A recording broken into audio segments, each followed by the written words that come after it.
Hi everyone, welcome to my YouTube channel Ganga Telugu channel. ఈరోజు ఈ వీడియోలో కమ్మనైన సగ్గుబియ్యం పాయసాన్ని ఈజీగా ఎలా ప్రిపేర్ చేసుకోవాలో చూపించబోతున్నానండి. మీరు కూడా ఒకసారి ఈ ప్రాసెస్లో ట్రై చేయండి, చాలా బాగుంటుంది. మనకి ఏదైనా స్వీట్ తినాలనిపిస్తే ఈజీగా ప్రిపేర్ చేసుకోవచ్చు. అలాగే దేవునికి మనం నైవేద్యంగా కూడా పెట్టుకోవచ్చు. కావాల్సిన పదార్థాలు: సగ్గుబియ్యం 1/2 కేజీ తీసుకున్నానండి. దీంట్లోకి 1 టేబుల్ స్పూన్ దాకా నెయ్యి వేసుకోవాలి. నెయ్యి వేసుకొని మంచిగా కలుపుకోవాలి. ఇలా చేయటం వల్ల ఉండలు కట్టకుండా ఉంటుంది. అందుకని 1 టేబుల్ స్పూన్ దాకా నెయ్యి వేసుకొని మంచిగా కలుపుకోవాలి.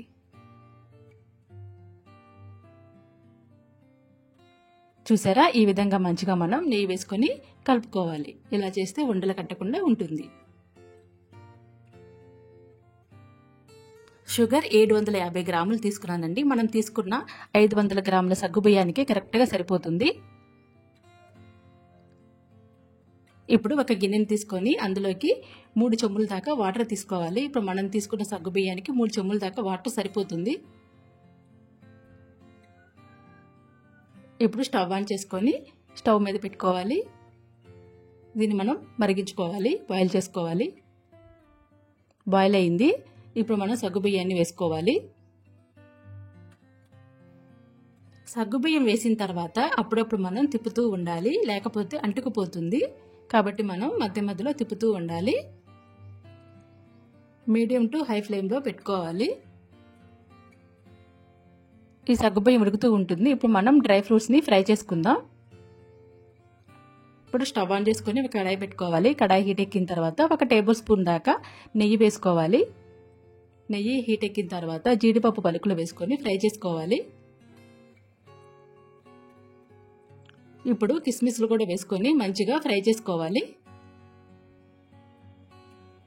చూసారా, ఫ్రై అయిపోయినాయి. ఇప్పుడు మనం వీటిని ఒక ప్లేట్లోకి తీసుకుందాం.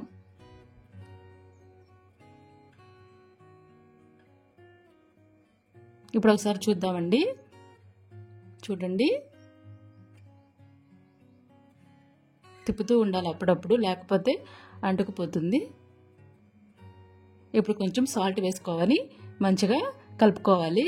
ఏదైనా స్వీట్లో కొంచెం సాల్ట్ వేసుకుంటే టేస్ట్ అనేది చాలా బాగుంటుంది. ఇప్పుడు మనం ఫ్రై చేసుకున్నాం కదా, జీడిపప్పు కిస్మిస్లను కూడా వేసుకొని అన్నీ కలిసేలాగా ఒకసారి మంచిగా కలుపుకోవాలి.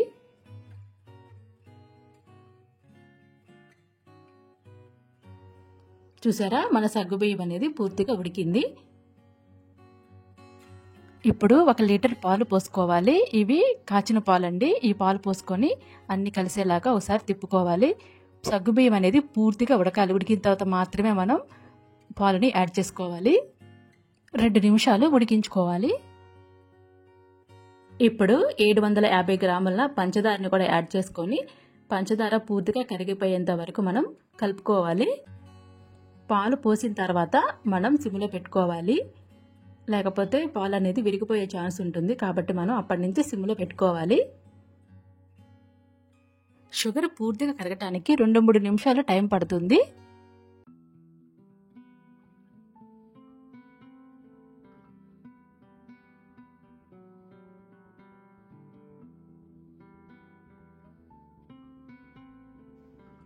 చూసారా, షుగర్ పూర్తిగా కరిగిపోయింది. చూడండి, మనకి ఈ కన్సిస్టెన్సీ సరిపోతుందండి.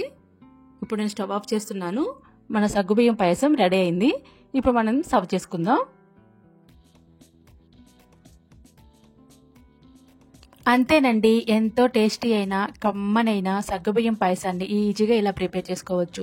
మీరు కూడా ఒకసారి ఈ ప్రాసెస్లో ట్రై చేయండి, చాలా బాగుంటుంది. అలాగే సగ్గుబియ్యం ఒంటికి చలవ చేస్తుంది కాబట్టి చాలా మంచిది. మీకు షుగర్ వద్దనుకుంటే షుగర్ ప్లేస్లో బెల్లాన్ని కూడా యాడ్ చేసుకోవచ్చు. అలాగే దేవునికి మనం నైవేద్యంగా పెట్టుకోవచ్చు. మీకు కనుక మా వీడియో నచ్చినట్లయితే ప్లీజ్ లైక్ చేయండి, షేర్ చేయండి, సబ్స్క్రైబ్ చేయండి. Thanks for watching. మరొక మంచి వీడియోతో మళ్ళీ కలుద్దాం.